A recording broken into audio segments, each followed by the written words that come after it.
Doctor صاحب long march سیاسی مکالمے کی ناکامی کا نتیجہ ہے۔ خان صاحب کہہ رہے ہیں ایک ہی مطالبہ ہے کہ صاف اور شفاف انتخابات کرا جائیں، جبکہ حکومت اس مطالبے پر پسپائی اختیار کرنے کو تیار نہیں ہے۔ صورتحال کیا بنتی نظر آ رہی ہے؟ خان صاحب تو نکل چکے ہیں اسلام آباد کی جانب۔ دیکھیے صورتحال تو یہی ہے نا کہ آپ کا جو سیاسی نظام ہے، جو کانسٹیٹیوشنل ارینجمنٹس ہیں، وہ جو مطالبات ان سے بلڈ ہوتے ہیں اس کو وہ پروسیس نہیں کر سکتے، اور ایک نظام کی ناکامی یہی ہوتی ہے کہ جب اس پہ نئے دباؤ بنتے ہیں، نئے پریشر جنریٹ ہوتے ہیں، تو آپ ان پریشرز کو پولیٹیکل طریقے سے نکالتے ہیں۔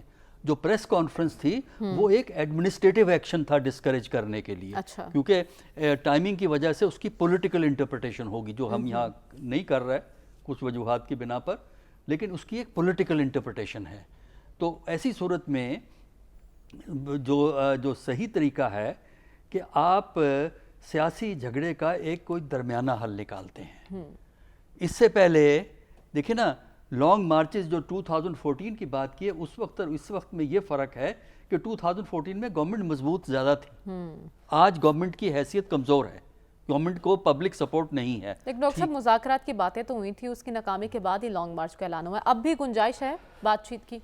وہ نیت پہ ڈیپینڈ کرتا ہے نا، بالکل ہے گنجائش، اور میرے نزدیک یہ درمیانہ راستہ یا تو خود اختیار کریں یا کوئی ان کو اختیار کرنے پہ مجبور کر دے گا۔ دیکھیں درمیانہ راستہ بڑا سمپل موجود ہے، تھوڑی سی اگر عقل سے کام لیں اور انا کی جنگ نہ بنائیں اس کو۔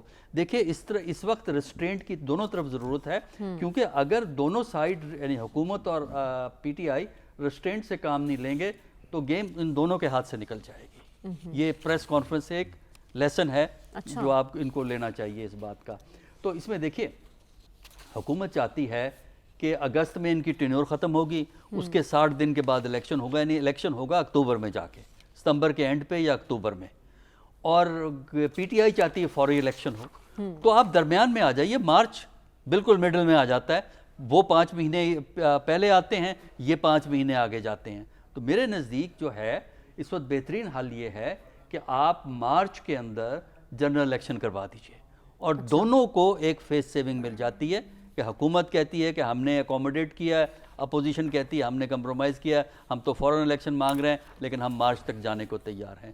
تو اگر تو آپ درمیانہ راستہ نکال لیتے ہیں تب تو میرا خیال ہے اس سچویشن کو مینیج کیا جا سکے گا۔ ٹھیک ہے، اس مارچ سے چاہے اس میں 1000 آدمی ہیں یا 500 آدمی ہیں یا 50,000 آدمی ہیں، اس سے حکومتی ادارے کمزور ہوتے ہیں، حکومت کمزور ہوتی ہے۔ وجہ اس کی یہ ہے کہ حکومت کی سٹرینتھ پاپولر سپورٹ ہوتی ہے، اور لانگ رن میں اس قسم کی موومنٹس حکومت کو کمزور کرتی ہیں۔ 2000 میں لائرز موومنٹ کو آپ سٹڈی کر لیں، اینٹی اے یو موومنٹ کو آپ سٹڈی کر لیں، 68 69 کی جو موومنٹ ہے اس کو آپ سٹڈی کر لیں، 77 کی موومنٹ کو سٹڈی کر لیں۔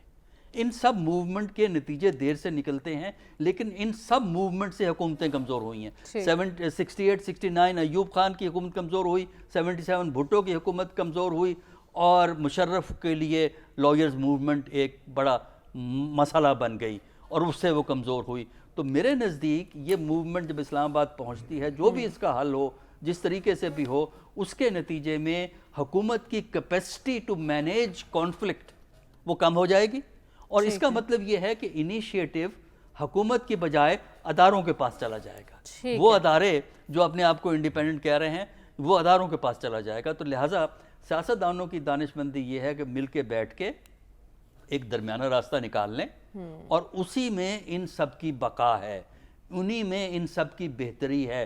لیکن اگر ضد میں رہیں گے کہ ہم نے یہ نہیں کرنے دینا، ہم نے وہ نہیں کرنے دینا، اس بحث پہ رہیں گے کتنے لوگ ہیں، تو میرا خیال یہ ہے کہ مسئلے حل نہیں ہوں گے، اس سے معاملات بگڑ جائیں گے۔